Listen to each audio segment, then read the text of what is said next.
Olá, você está na TV Otimista, eu sou Erivaldo Carvalho, este é o programa Política. Hoje vamos bater um papo com o ex-secretário de Planejamento Urbano e Ambiental do município de Caucaia, Diego Pinheiro. Qual o desenho institucional de Caucaia na área urbanística? Destacaremos os principais resultados de Diego Pinheiro na Secretaria de Planejamento Urbano. Vamos falar sobre as potencialidades econômicas do município. Ainda, os legados na área da segunda maior cidade do estado. Estas e outras questões a partir de agora no programa Política.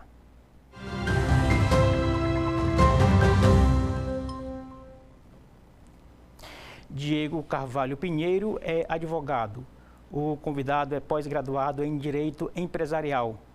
O entrevistado é ex-secretário do Planejamento Urbano e Ambiental do município de Caucaia, na região metropolitana de Fortaleza. E é com Diego Pinheiro que converso no programa de hoje. Doutor Diego, seja muito bem-vindo ao programa Política. Muito obrigado pelo convite aceito.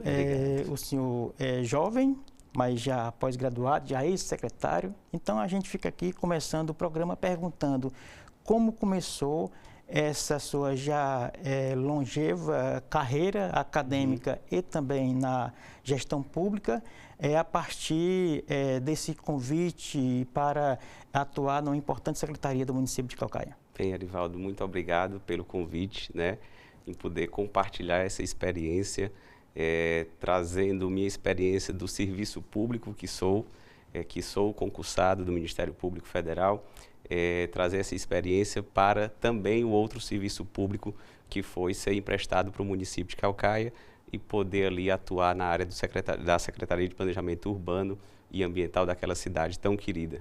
Então, o senhor é concursado do governo federal, no caso do Ministério Público Federal, e no início da gestão anterior o senhor foi convidado e aceitou o convite para ser secretário de Planejamento Urbano, né? Isso. A minha família é de Caucaia, tenho familiares em Caucaia, cresci na cidade e a partir dali, em 2020, ainda surgiu o convite do então candidato eleito à Prefeitura de Caucaia, prefeito Vitor Valim, para integrar a sua equipe, Um governo que assumiu com a independência e pôde realmente imprimir a técnica na sua gestão. Então, veio o convite. De pronto, eu fui estudar sobre a Secretaria de Planejamento Urbano, quais eram as suas atribuições, e ali me deparei com uma grata surpresa, e susto também, no sentido de ver o rol de atividades que integravam sua pasta, aquela pasta.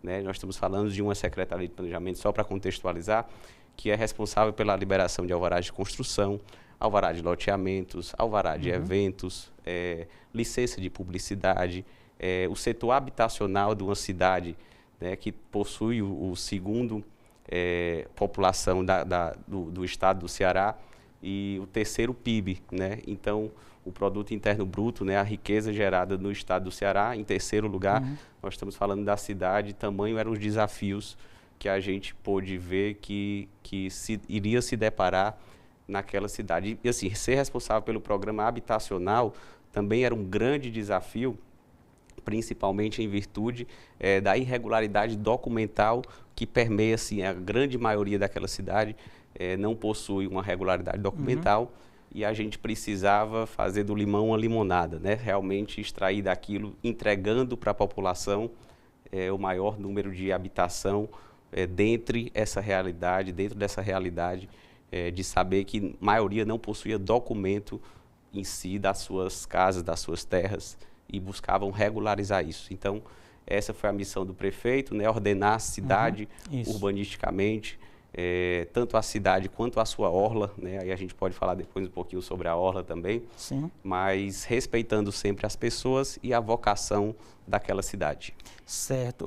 Doutor, diante do rol de atribuições, como o senhor falou, do então secretário, a convite do prefeito eleito, viu ali. A gente poderia acrescentar um outro elemento, eu gostaria que o senhor comentasse, é que nas eleições de 2020, o então candidato Vitor Valim foi eleito numa linha de oposição ao então gestor, que Isso. por coincidência é o atual Isso, prefeito, né? isso. O Naumi Amorim. Então, do ponto de vista da entrega, como que o senhor recebeu a Secretaria do Planejamento do ponto de vista da transição, de repasse de informações e do diagnóstico de maneira geral? Como estava a Secretaria do Planejamento no início da gestão Vitor Valim, pasta esta que foi para a sua responsabilidade? Bem, a gente não está aqui para criticar, mas assim, a gente também não pode deixar de falar do futuro sem olhar para trás, então isso é muito importante. A gente recebeu a Secretaria numa situação bem precária do arquivo em si, né? Esse é o maior feito que eu chamo a atenção, que um arquivo estava realmente legado ali em situação precária, e além disso a gente percebeu uma demora nos processos, na análise de processos que permeavam ali, que estavam sob análise da Secretaria, e a gente tinha essa missão de destravar, né?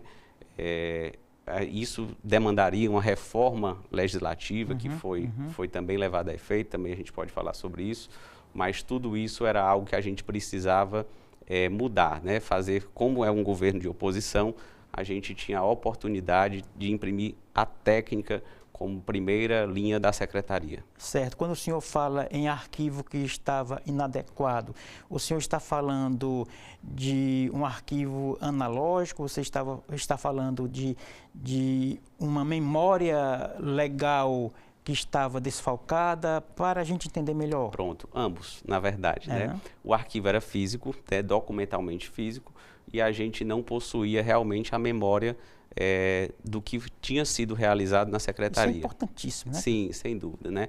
A gente buscou realmente organizar a casa, né? Conseguimos imprimir essa técnica, fazendo principalmente a digitalização, né? A digitalização do arquivo que era existente foi justamente o que a gente buscou para deixar a casa em vias de organizada, para quem chegasse, né? Independentemente de quem fosse o eleito, pudesse realmente pegar a casa mais, se inteirar da casa com mais facilidade, né?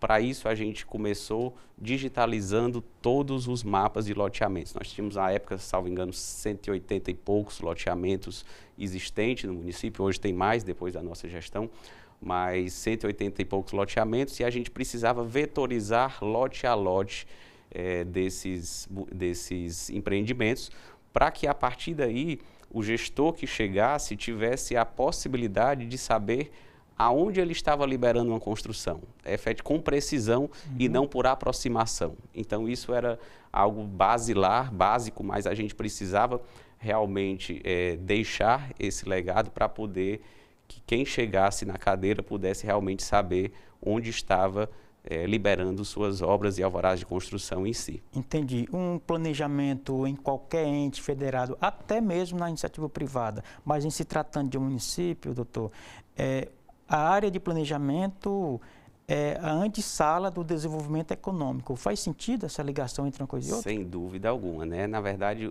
a segurança jurídica criada, ela é atrativo, né, para os grandes empreendimentos, né, que chegarem na cidade. Além da vetorização lote a lote, a gente precisava mapear na cidade as áreas institucionais, né, aquelas que são destinadas a creches, equipamentos públicos, UPAs, né, todas as áreas que o município possui em seu banco de terras. Na verdade, era justamente levantar o banco de terras do município para que isso pudesse efetivamente nortear o gestor quanto às suas políticas públicas, né? Então, banco de terras, áreas verdes, áreas institucionais, os bancos de terra destinados a assentamentos de populações carentes que estão em áreas de risco. Então, tudo isso era importante para que a gente pudesse mapear e balizar o gestor na sua tomada de decisão, né? Entendo. A gente está falando da cidade no seu todo ou de um setor específico, porque Caucaia, para o não familiarizado, é uma cidade com um território muito heterogêneo, né? Você tem a parte urbanística, o centro, você tem a praia, você tem os distritos mais distantes. E o que você está falando é mais na área de empreendimentos, na faixa do litoral, é isso? Isso. a gente tem a extensão territorial de quase 4 vezes o tamanho de Fortaleza. Então, daí você tira as dificuldades enfrentadas. E distantes, né? Umas exatamente, áreas exatamente. Então, nós temos a área rural e urbana e também, realmente, as condições climáticas mais variadas. Nós temos serra, nós temos praia, nós temos sertão, né? E nós temos a cidade em si, o centro da cidade em si, né? E a Grande Jurema também, sem poder deixar de citá-la, como um grande aglomerado ali de pessoas e população e comércio bem ativo, que podem realmente trazer aí o fornecimento maior de empresas para a cidade. Então, o planejamento, esse levantamento para fins de planejamento, era fundamental para que o gestor pudesse saber qual decisão melhor tomar. Né? Independentemente das críticas ou não, a gente precisava levantar esses bancos de terras para possibilitar ao gestor. Não, você quer construir equipamentos, você quer trazer recursos de emendas parlamentares para construir equipamentos, ou você quer fazer um leilão do banco de terras para equilibrar as contas, né? Porque assim, não adianta só criticar sem poder realmente apontar a solução.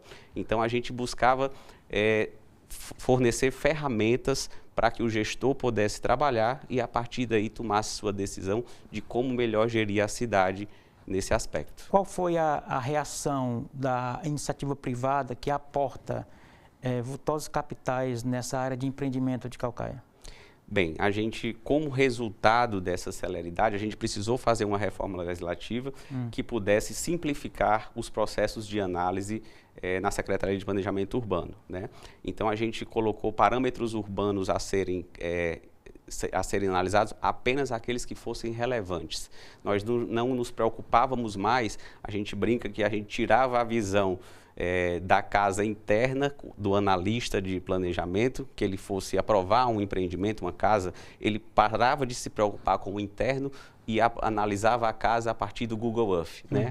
Analisava de cima como uma questão macro e não como uma questão micro. Então, a gente buscou realmente tornar os parâmetros urbanos relevantes e se preocupou apenas com os básicos, né? Que é a altura da edificação, recuo, permeabilidade, taxa de ocupação, índice de aproveitamento, basicamente, para poder realmente ter uma visão mais célere. Com isso, a gente pôde realmente dar vazão aos processos em estoque que havia e efetivamente diminuir os prazos de análise ao mínimo possível que a gente conseguia fazer essa entrega. Então, com isso, e aí vieram várias consequências, né? Os dados de empregabilidade de Caucaia cresceram bastante, né? Abstraindo uma empresa específica que teve uma questão pessoal, mas foi uma conjuntura nacional, né? Que é de pás eólicas, né? A queda da demanda de pás eólicas mundialmente e nacionalmente, ocasionada por um governo anterior que causou, não foi uma política realmente prioritária do governo anterior federal, causou essa diminuição de empregabilidade, mas muito pontual, e foi esse o único fator que ali em meados de 2022, 2023, causou uma pequena queda nos dados de empregabilidade de Caucaia. Entendi. Esse redesenho institucional, urbanístico, né, a que o senhor se refere, e também o georreferenciamento, né, porque em se tratando das novas tecnologias, você tem essa possibilidade. Isso impactou a população, o cidadão de Caucaia lá na ponta, por exemplo, a tabela de PTU entrou nesse debate, foi alterado? Essa parte aí, a população sentiu, doutor? Sim, a população sentiu bastante, principalmente pela celeridade. O IPTU não foi alterado, né, da Caucaia, precisa realmente ainda um olhar... Está defasado, o senhor acha? Acredito que sim, mas isso depende muito da questão do gestor, né? Precisa avaliar, a gente precisa ter uma sustentabilidade financeira.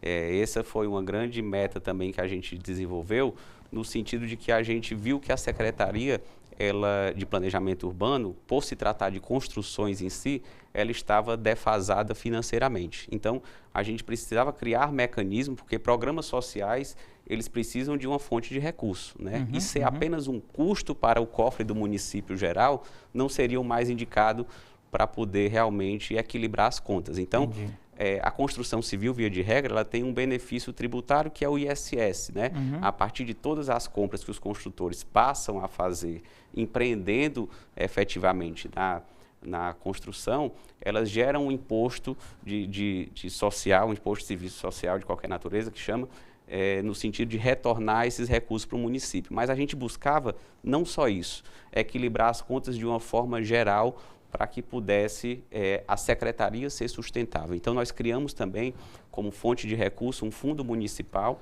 de desenvolvimento territorial, no qual a gente buscava realmente, com a regularização das edificações, aí a gente implementou outra alteração legislativa que se chama Marco Zero, né? O que é o Marco Zero? A cidade posta, construída em desconformidade com o seu plano diretor, ela precisa ser regularizada. Não se pode sair realmente, principalmente diante de uma realidade de uma Caucaia com muita falta de documentação, não se pode sair realmente fazendo medidas drásticas de intervenções urbanas sem olhar aquilo que está posto, né? Então, a gente possibilitou, mediante alteração legislativa, que isso pudesse realmente ser regularizado mediante um pagamento de uma compensação financeira nos casos que estavam infringindo o plano diretor de participativo de Caucaia, e aí a partir daí a gente gerou uma receita para que a secretaria se tornasse autônoma financeiramente, né? Entendi. Essa receita, ela foi excedente da autonomia que nós precisávamos. E esse excedente, aí já puxando um gancho para o setor habitacional também, ele nos possibilitou que fizéssemos a transferência desses recursos para promover a regularidade de fundiária urbana da população de Caucaia. Entendi. Então, a gente conseguia titular, entregar títulos de terra para poder realmente, mais de 2.000 títulos de terra foram realizados em Caucaia, foram entregues em Caucaia. Nós estamos falando aí dos bairros Padre Júlio Maria e nosso querido Conjunto Metropolitano, ou Picuí, como se chama também. Então, a gente conseguiu titular essas famílias para poder ter o tão sonhado papel da casa a partir desses recursos criados com esse Fundo Municipal de Desenvolvimento Territorial.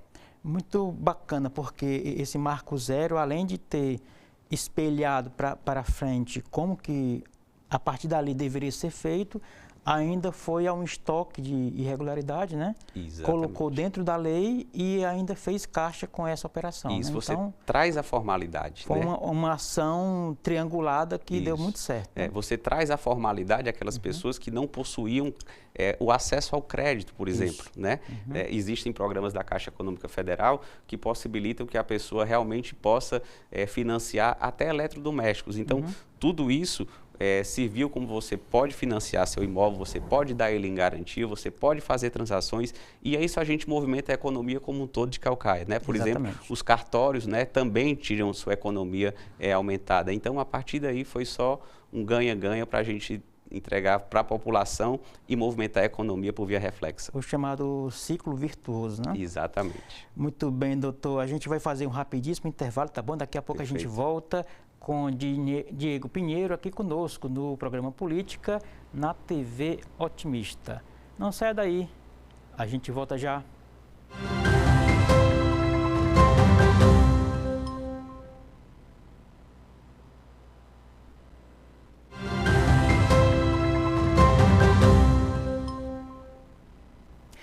Estamos de volta para o segundo bloco do programa Política de hoje. Você está na TV Otimista, você está acompanhando o programa Política apresentado por Erivaldo Carvalho, que hoje recebe Diego Pinheiro. Ele é ex-secretário do Planejamento Urbano e Ambiental do município de Caucaia e também está na internet. Como é que ele encontra no Instagram, Diego? Pronto, o Instagram a gente divulgou realmente todas as ações que a gente realizou no município. O Instagram é diego.caucaia, né, a cidade, como eu disse, que me acolheu tão bem, que eu fui naturalizado como título de cidadão caucaense e ganhei a medalha do mérito legislativo daquela cidade.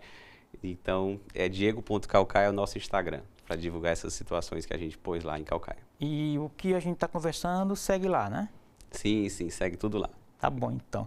Ô, Diego, qual é o perfil econômico de Caucaia, se a gente for pensar aí, umas 2 a 3 áreas, né, de onde vem um orçamento, aliás, um orçamento bastante cobiçado, né? Sempre se fala nisso. na campanha eleitoral, etc., sempre são citados Caucaia, Maracanaú, São Gonçalo. Isso. Então, assim, os candidatos geralmente discutem muito esse tipo de situação porque realmente é por onde a coisa se estrutura. Não dá para você fazer quase nada sem um bom caixa, né? E qual é a vocação econômica e de onde vem esse caixa tão, digamos assim, vistoso do município? Perfeito. Todo governo é uma eleição de prioridades, né? Você tem que realmente buscar fomentar a economia naquilo que tem a maior vocação da cidade, né? O complexo industrial do Pecém, a zona de processamento de exportação, a número 2, porque ela tem várias numerações, a primeira é integralmente São Gonçalo, a segunda é integralmente em Caucaia. Ali na zona de processamento de exportação, que é uma política pública em uma determinada área criada pelo governo do estado do Ceará, mediante desapropriação, ela realmente possui a maior aposta do município, né? Ali estão instaladas grandes empresas que estão preparadas a serviço do hidrogênio verde, né? O que é o hidrogênio verde? É justamente uma geração de energia limpa a partir de 2 itens, né? Água e energia, né? A partir como a gente brinca, chama de eletrólise, mas a gente brinca que são choques na água, se gera energia e vapor a partir desse processo químico. Então, todas as empresas que mundialmente buscam realmente essa fonte renovável de energia, que é o futuro da população mundial, sem dúvida alguma, com energia limpa, sem a geração de poluentes para o meio ambiente, estão previstas para se instalar ali naquela região. Então, ali como promessa, nós temos o hidrogênio verde com vários memorandos de entendimentos e não só. Nós temos já 2 empresas com início das atividades de terraplanagem, no sentido de realmente dar início às obras para realmente tirar do papel. E as pessoas pensam que é um futuro, mas não. A gente já tem, junto à FIEC, por exemplo, que é um grande, o nosso amigo Ricardo Cavalcante, que é um grande defensor dessa matéria, a gente já tem carros elétricos realmente movidos 100% a energia gerada em hidrogênio verde. Então, isso não é mais um futuro longe, né? Longevo. Então, a gente está falando de uma coisa iminente, que Caucaia realmente vai dar um boom. O futuro que já está na garagem, né? Exatamente, exatamente. Então, essa zona de processamento e exportação realmente vai contemplar isso. E, assim, como um grande vetor de crescimento, a gente também possui obras que foram até deixadas por nós, aprovadas, lançada a pedra fundamental pelo governador Elmando na semana atrasada, foi passada. A gente tem o parque de tancagem, né? O que é o parque de tancagem? Que é justamente uma distribuição de combustíveis, vai receber combustíveis para não só depender daqueles combustíveis que estão armazenados ali no Porto do Mucuripe, né? Então, vai ser uma nova distribuidora de combustíveis que vai, na ponta, baratear o custo do combustível, da gasolina, para a população cearense. Fala-se até em se transferir a tancagem do Mucuripe para o Pecém no médio e longo prazo, né? Exatamente. Há um grande projeto para isso, iniciando realmente pequeno, mas com relativamente pequeno, mas que realmente na ponta vai servir justamente para isso, tanto para a transferência, pode ser escalada, no caso. Exatamente. Tanto para a transferência de Mucuripe, que é uma necessidade, não é só algo questão comercial, nós estamos falando de questão de segurança, ele precisa sair dali por uma questão de segurança, e o futuro também está na Caucaia. Então, o hidrogênio verde, a tancagem, o data center, né? O data center anunciado, que é o data center, né? Um centro de processamento de dados que consome realmente a energia a todo vapor, né? Nós temos uma implantação em Fortaleza, e Caucaia também foi anunciado pelo grupo Casa dos Ventos, e nós estamos falando de investimento na ordem prevista de 55 bilhões de reais, então, só de data center, né? Isso. Então, é só para você ver como realmente ali está um futuro de negócio, e tem várias empresas que já vem antevendo esse crescimento econômico, estão ali realmente possibilitando, já instaladas, seja com postos de combustíveis, seja com pátio logístico, tudo isso preparados para esse futuro tão próximo. Então, Entendi. e aí está o atracador de investimentos da cidade, como você Exato. perguntou. Eu queria justamente voltar nesse ponto, doutor, pelo seguinte, o senhor falou de ZPE, explicou, etc., mas efetivamente, sendo mais específico, como é que a prefeitura arrecada com a ZPE? É a partir do IPI, é a partir do emprego gerado no entorno, de outras empresas, clustres que vão ali gerar renda? Assim, na prática, como que a ZPE consegue canalizar recursos para o município de Caucaia? Pronto. Como a gente falou da construção civil em si, o ISS, eu acho que poderia ser dito como o maior retorno financeiro, né? Porque assim, uma obra de 55 bilhões, né, só de terraplanagem já se vão vários bilhões aí que realmente retornam para a cidade a partir de cada emissão de nota fiscal como um benefício de ISS. A empregabilidade, gerar emprego e renda, realmente não tem preço. Então, sem dúvida alguma, a grande população, e a gente prioriza realmente, enquanto defensor barrista da cidade, a gente prioriza realmente que as empresas contratem de Caucaia, né? Embora estejam proximidade com o município vizinho, a gente às vezes prioriza realmente e às vezes tem uma política de incentivo econômico que visa realmente priorizar isso, né? Então, a gente confere incentivos econômicos para que possa também retornar em benefício para a população em si, exigindo, mediante um monitoramento, um acompanhamento periódico, que essa empregabilidade se dê com funcionários de Caucaia em si. Entendi. Em relação ao data center, o senhor deve estar acompanhando, me parece que um impasse no projeto, porque foi pensado para exportar produtos, aí estão querendo inserir serviços, tem um pouco esse debate lá, né? Tem, é uma regulamentação federal que às vezes precisa de algumas correções, mas que estão bem encaminhadas, né? E eu acredito que realmente, eu sou um defensor e acredito muito no potencial. E eu acho que o complexo industrial do PSM, eu vejo ele como um grande loteamento, como se a gente gigante, né? Exatamente, é um grande loteamento que tem suas infraestruturas, precisa melhorar. A gente, inclusive, integrava o pacto pelo PSM, retomado pelo então presidente Hugo do complexo, capitaneado também pela Assembleia Legislativa. Então, ele visa realmente melhorar a infraestrutura, né? Seja com construção de alças, seja com melhoramento de rodovias, né? Às vezes tem rodovias municipais que você vê o complexo utilizando realmente com carregamento de contêineres e aí prejudica. Então, a gente precisa estabelecer, estreitar esse relacionamento realmente com o poder público federal e estadual do complexo do PSM, para que isso tudo seja feito da melhor forma possível. Então, essa infraestrutura precisa ser melhorada e o Pacto pelo PSM busca realmente essa melhoria. Exatamente. Só para constar, o perfil de uma rodovia com grandes carretas e caminhões é diferente daquela municipal, que é para circulação civil, né? Completamente diferente, completamente diferente. Esse é o problema. Tá certo. Agora, o senhor falou aí do PSM, do complexo, etc. E o senhor, então, secretário lá no planejamento. Qual era o link feito entre as suas demandas em relação ao porto?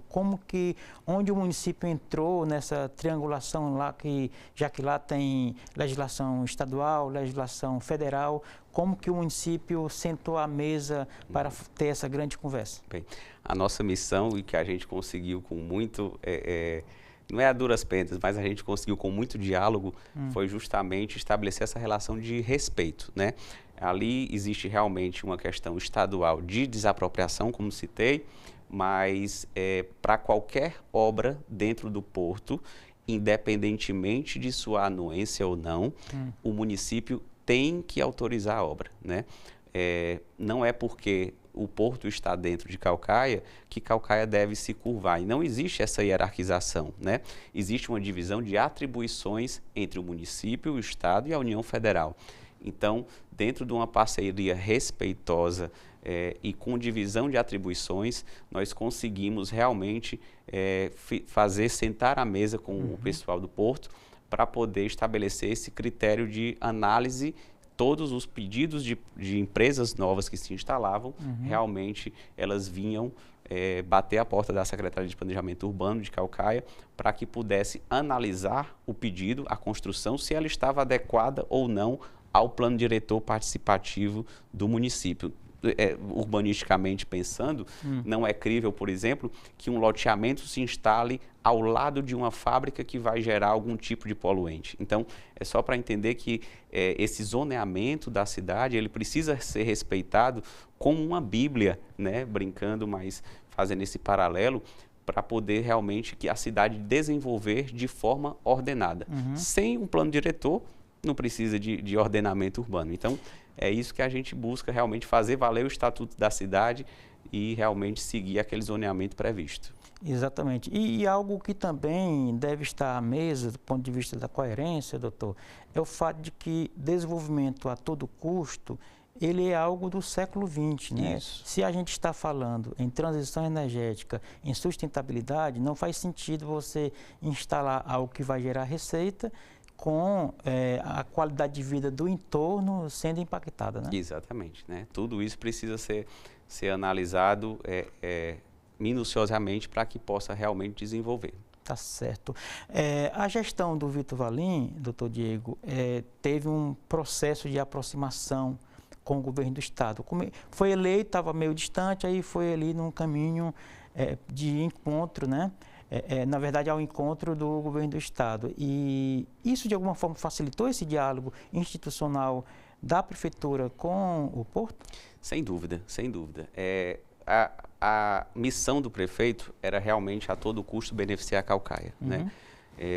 O diálogo, ele sempre é bem-vindo, independentemente de quem esteja no poder, né? Então, as parcerias precisavam ser feitas, né? A partir dessas parcerias, surgiram vários benefícios para a população em si.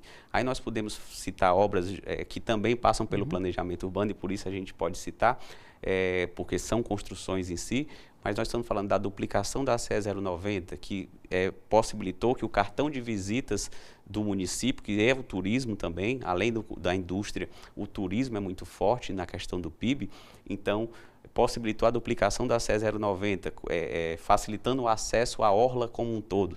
E nós não estamos falando só do Cumbu, nós estamos falando da Tabuba, do Icaraí, então chegando ali pela Ulisses Guimarães. Os espigões. Exatamente, os espigões da cidade que realmente contiveram o avanço do mar naquelas localidades que tão prejudicadas estavam, que via reflexa possibilitaram o aumento do custo imobiliário, então os imóveis valorizaram, né? Entendi. Então tudo isso gerou uma receita reflexa, considerando aí essa parceria, que inclusive a gente vê também que o atual gestor, né, e mesmo não sendo da base, já também conversou efetivamente com o governador Elmano e tem realmente ficado ao lado para poder tentar realmente fazer fluir essas parcerias.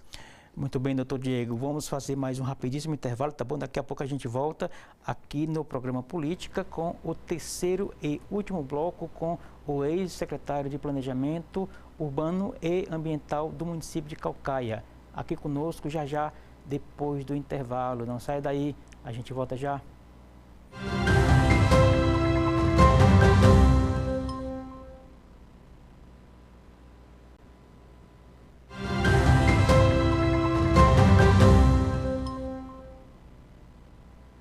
Estamos de volta para o terceiro e último bloco do programa Política de hoje. Eu sou Erivaldo Carvalho, você nos acompanha na TV Otimista, que recebe hoje no programa Política Diego Pinheiro. Ele é advogado, ele é pós-graduado em Direito Empresarial e foi secretário do Planejamento Urbano e Ambiental de Caucaia.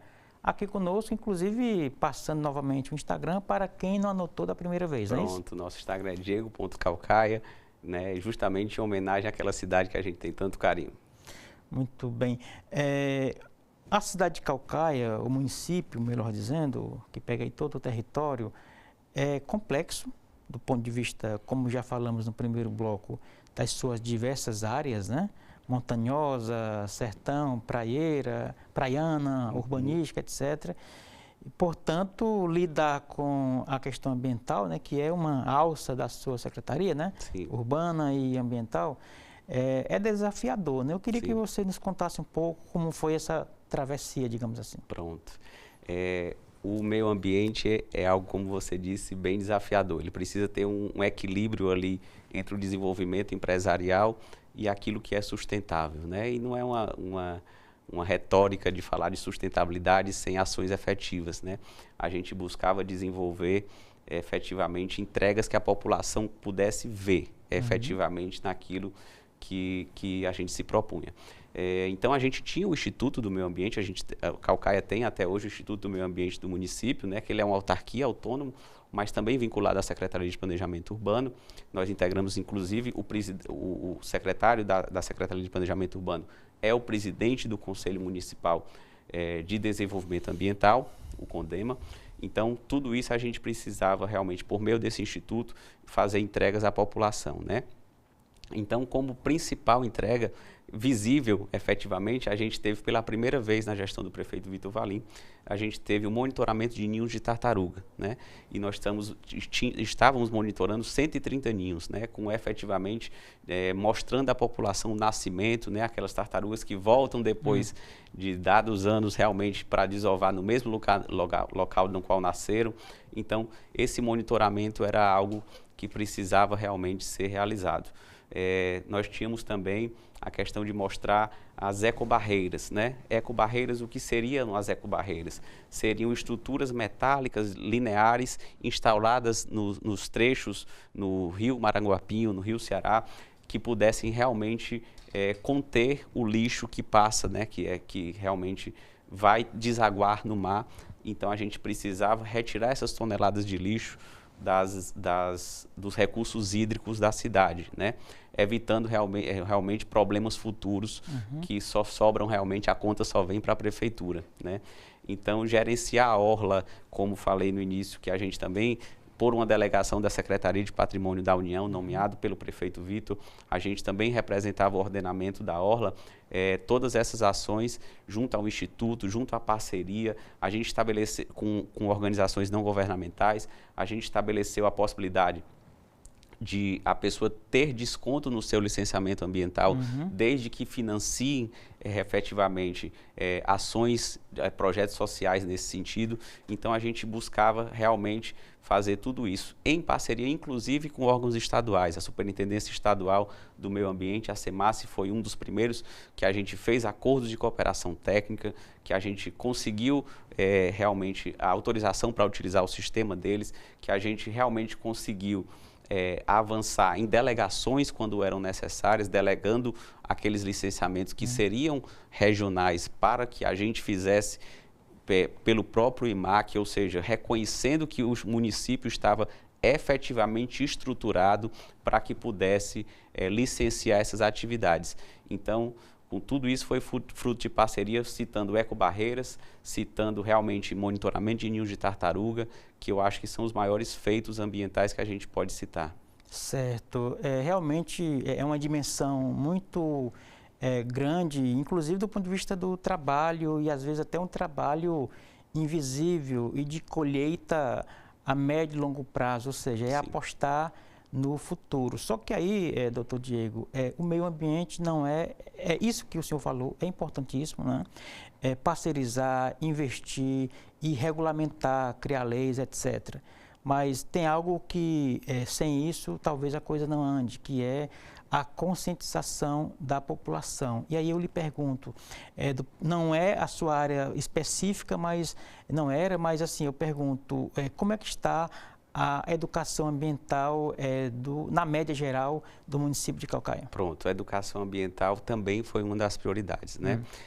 Só para você ter noção ainda do relação do tema, a gente ganhou uma certificação internacional chamada Selo Bandeira Azul, que possibilitava realmente tudo isso, 34 critérios eram avaliados, né? É um certificado de praia, né? E certificado de praia, né? E aí nós estamos falando de qualidade da água, nós estamos falando de limpeza, organização e segurança. Então, tudo isso é avaliado e um trecho, nós temos 44 quilômetros de extensão de orla no município e esse trecho realmente estava certificado, grande parte dele, pelo selo Bandeira Azul. Então, isso é um reconhecimento.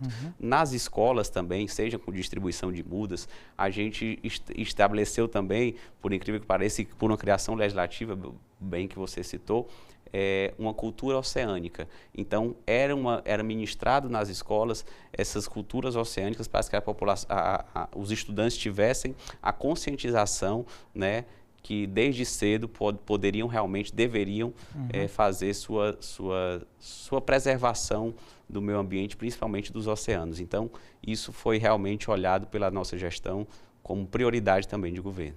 Entendi. Já que estamos falando de consciência ambiental, desse ambiente oceânico, né? Lembrando que Caucaia tem uma das praias mais famosas do mundo para a prática do kitesurf, né? Isso, batizado por nós. Que linka ali com o turismo, né? Batizado por nós como Meca do kitesurf, né? O Cumbuco realmente possui seu reconhecimento internacional para a prática do kite e assim o seu mar calmo também é algo que é bem realmente apreciado pelos velejadores e que a gente também precisa explorar isso, né, comercialmente, para que traga mais pessoas que pratiquem, que fomentem as atividades, que ocupem as pousadas, hotéis, a hotelaria em si. Então, tudo isso é uma mola geradora de receita reflexa para o município. Entendi. Doutor Diego, a sua passagem pela gestão de Caucaia realmente gerou frutos, foi um trabalho, um resultado, uma entrega bem acima da média, né? Que me perdoem os demais secretários. Mas aí, quem está ali cuidando, criando, implantando, fica ali com vontade que aquilo não se perca nas gestões seguintes, porque isso, infelizmente, acontece muito na cultura brasileira, né? Se o senhor fosse citar uma ou duas questões que, no seu ver, o município de Caucaia não deveria deixar de lado, deveria manter ali no centro da gestão, o que o senhor citaria? Eu citaria uma como prioridade 0, né? O programa habitacional precisa realmente ter um olhar sensível de qualquer gestor, em qualquer, na verdade, não só em Caucaia, mas em qualquer cidade que seja, né? O governo municipal também fez um programa chamado Bora Habitar, né? Nele, esse banco de terras que eu citei no início, ele foi parcelado, foi loteado, subdividido em lotes e destinado à população mais carente, né? Então, é uma grande demanda da população, dado o déficit habitacional ali existente, que possa realmente ser continuado esse programa. E eu elegeria ele como prioridade 0, porque realmente ter o seu papel da casa, ou ter o seu imóvel, ter sua casa própria, eu acho que é o sonho de qualquer brasileiro. Certo. O senhor tem mais um item, então escolha bem, só tem mais um. Mais um? Eu acho que nós temos aí já não é muito da minha secretaria, mas né? Pode citar. Mas eu vou citar como um item também que toca a população como um todo. O Bora de Graça, né? O maior programa de transporte público gratuito da maior cidade com transporte público gratuito é algo também que eu acredito que gerou uma renda para a população que deixou de gastar com a passagem de ônibus para que possa garantir o seu direito de ir e vir sem que pudesse realmente ter aquele déficit ali da passagem, e o que, grosso modo, gerava no final uma feira a mais para a sua casa no final do mês. Então, ter esse olhar sensível para a população, seja pela parte habitacional, seja pela parte de locomoção, eu acredito que eu elegeria como prioridade de governo de qualquer cidade, não só falando de Caucaia em si. Entendi. E os planos, olhando agora, a gente olhou bastante no retrovisor, né? Olhando agora no para-brisa, o que é que nós temos aí no horizonte, doutor Diego? Não, a gente deseja realmente que a gestão seja exitosa, né? A gente fez sugestões na equipe de transição, a gente buscou realmente mostrar. Existem várias possibilidades de serem desenvolvidas ainda em Caucaia, né?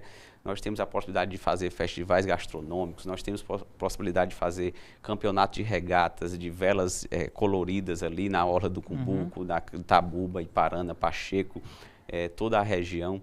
A gente tem várias possibilidades de desenvolver ainda a cidade que precisam ser exploradas, né?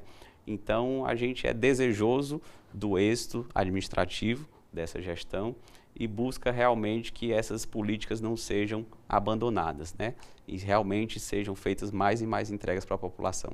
Certo. O senhor foi secretário de uma cidade importante numa área crucial que é o planejamento, né? Isso. E aqui a gente recebeu alguns secretários, né, de planejamento e também prefeitos da região metropolitana de Fortaleza, e um dos pontos que a gente aborda geralmente é o problema comum entre as várias, em quase todas as cidades da região metropolitana, mas parece que aquele debate que poderia planilhar, né, todos ou a maioria, os membros que quisessem, ele praticamente não existe. Ou seja, em outras palavras, quais os gargalos que a região metropolitana de Fortaleza tem, doutor Diego, que poderia ir para uma pauta comum entre os prefeitos da região?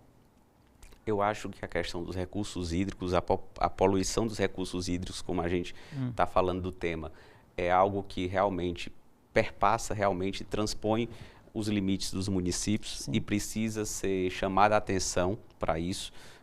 A instrumentalização de ecobarreiras, a meu ver, é o sistema mais barato que tem e que possui uma eficácia realmente considerável. O que é ecobarreira? Ecobarreira é justamente a limitação, como se fosse, grosso modo, uma linha que se põe de ponta a ponta num rio, num curso d'água, e essa linha tem uma estrutura que é flutuante, e ela vai impedir que os lixos que estão indo desaguar para o mar cheguem a esse destino. Então, a partir dela, ela realmente... Ela retém, né? Retém, e aí, a partir daí, você retira com algum mecanismo que seja... Isso, né, é muito caro ou não? Não, não é muito caro. Então, a gente está falando de um sistema barato, inovador e que surte um efeito grande no sentido de não chegar e não poluir realmente os mares e, além disso, não entupir também o sistema de esgotamentos, né? Então, os alagamentos, né, que também Caucaia sofre muito com isso, os alagamentos, toda essa situação busca realmente ser evitada a partir dessa educação e que nós, falando de transpor o limite do município, né, não estamos falando só do município de Caucaia, estamos falando de uma questão que passa realmente, corta municípios, os cursos hídricos, nem se fala. Né? Exatamente. Inclusive, muitos rios que nascem, né, fora de Fortaleza de Caucaia que vêm até aqui. Né? Exatamente. Outros itens geralmente citados, né, é a mobilidade urbana e a segurança pública. Na mobilidade urbana é algo que dá para resolver basicamente entre municípios, né, se parcerizar, etc. Também temos os consórcios de saúde, os consórcios de aterro sanitário, é mais ou menos por aí. Isso seria uma pauta plausível para os municípios, doutor? Sem dúvida. A questão da mobilidade é um dos projetos que nós tínhamos também, que precisa ser continuado. Existem financiamentos internacionais para isso. O Banco Interamericano de Desenvolvimento, né, ele financia realmente essas pautas. Fortaleza passou por isso. Então, era o próximo passo que precisa ser dado continuidade aí também como das sugestões que a gente faz para os próximos gestores. Segurança sempre, né? Segurança sempre com a parceria que seja com o governo estadual, e assim, a partir da decisão recente do Supremo, também de conferir possibilidade de os guardas municipais exercerem atribuições de policiais militares. Então, acho que isso tudo tende a cada vez mais melhorar, mas sempre com parceria, sempre com inovação, com investimento na categoria em si. E os consórcios, né, de aterro e saúde, né? Sem dúvida, sem dúvida. Tá certo. Doutor Diego, estamos chegando ao final da edição de hoje. Gostei demais do papo. Parabéns, tá Obrigado. bom? Volte sempre. Você já está com o convite aí. Já leve o convite com você para a gente acertar uma outra oportunidade. Perfeito, obrigado. As suas despedidas, por gentileza. Querendo, /pode repetir o seu @. Pronto. Tá bom? Muito obrigado pelo convite mais uma vez, né? A gente aceitou o convite justamente nesse sentido de possibilitar, mostrar o que foi feito para que possa isso replicar e desejar que isso seja implementado tanto em outros municípios, quanto especialmente para Caucaia seja dado continuidade naquilo que o gestor entender como possível, como realmente positivo para a cidade, que possa ser realmente continuado por ele. Então a gente buscou realmente fazer tudo isso com esse intuito de entrega. Todo governo, seja municipal, estadual ou federal, ele é marcado por algum tema específico, né? E eu arriscaria dizer que a gestão Vitor Valim olhou para o lado social e, sem dúvida nenhuma, pelas grandes obras de infraestrutura. Então, esses foram os 2 pontos que eu cito e que realmente precisam ser continuados se o gestor entender que assim deve ser. Uma última pergunta. O senhor, ao longo da entrevista, defendeu bem a gestão Vitor Valim. Isso pode ser traduzido como pretensão política, filiação, pré-candidatura, alguma coisa assim? Não, no momento não. Na verdade, eu sou da cota técnica, não integrei a política até hoje. Mas ajuda, né? Claro, a gente fornece subsídios para isso, né? A cota técnica, como eu disse, baliza a decisão do gestor naquilo que entender. Então, a gente buscou realmente imprimir a técnica para possibilitar o gestor tomar suas melhores decisões. Eu sigo vigilante do outro lado, né? Então, sigo no meu concurso realmente olhando por Caucaia. Para finalizar de verdade, o Instagram do senhor? Diego.Caucaia. Muito bem. Muito obrigado, doutor. Obrigado também, Erivaldo. E assim chegamos ao final da edição de hoje do programa Política. A todos o nosso muito obrigado pela companhia. Até o nosso próximo encontro. Forte abraço.